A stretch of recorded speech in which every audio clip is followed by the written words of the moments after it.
Hello and welcome to AI for Developers. I'm Chaitanya Talking Bot. Today's lesson is titled Imitation Learning, Teaching AI Through Demonstration. Imagine teaching a dog a new trick. You don't explain physics or muscle movements. You show them, repeatedly. Imitation learning is the same for AI. We show the AI examples of what we want it to do, and it learns by mimicking.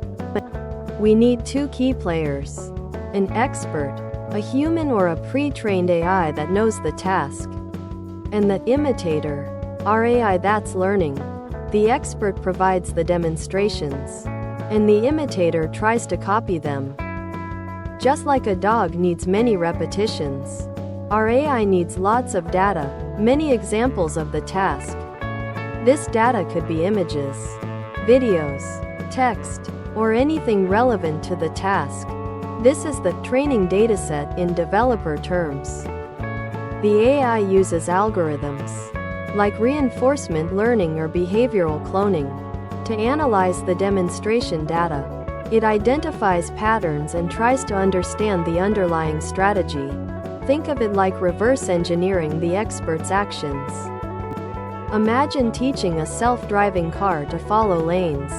We collect videos of a human driver. Behavioral cloning allows the AI to directly map steering wheel angles to video inputs, learning by mimicking the human driver's movements. In reinforcement learning, the AI gets rewards for correct actions and penalties for incorrect ones. It learns to maximize rewards by imitating the expert's behavior. This is more advanced but very powerful.